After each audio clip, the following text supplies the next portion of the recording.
இந்த ஆடியோஸ் வாட்ஸ்அப்ல இருக்க ஆடியோஸ்லாம் வந்து 8:30 மணிக்கு மேலதான் நானே கேட்டேன். அப்பதான் நான் எடுத்துட்டு போயிட்டு போலீஸ் கிட்ட நான் வந்து இந்த ஆடியோலாம் நான் வந்து சப்மிட் பண்ணேன். அந்த ஆடியோல என் பொண்ணு எல்லா உண்மையும் சொல்லியிருக்காங்க. இந்த மாதிரி ப்ரூஃபோட நாங்க எல்லாமே கொடுத்துட்டோம். என்னுடைய சாவுக்கு காரணம் அந்த 3 பேர் தான் என் பொண்ணு சொல்லியிருக்காங்க. ஆனா கவின்குமாரோடைய அம்மாவை இன்னும் வந்து போலீசார் அரெஸ்ட் பண்ணவே இல்லை. இது ஒரு நியாயக்கேடான வந்து ஒரு விஷயம் அப்படின்னு அவர் சொல்லியிருக்காரு.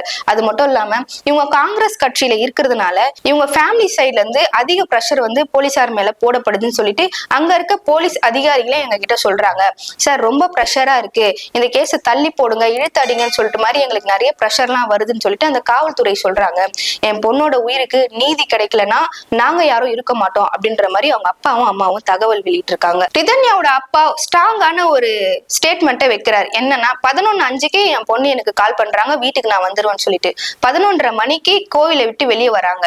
ஆனா என் பொண்ணு எனக்கு அனுப்பியிருக்க அந்த வாட்ஸ்அப் வாய்ஸ்லாம் 12:23 அந்த டைம்ல வந்து அனுப்பப்பட்டிருக்காங்க. அப்ப வந்து அவங்க அழுதுட்டு பேசியிருக்காங்க.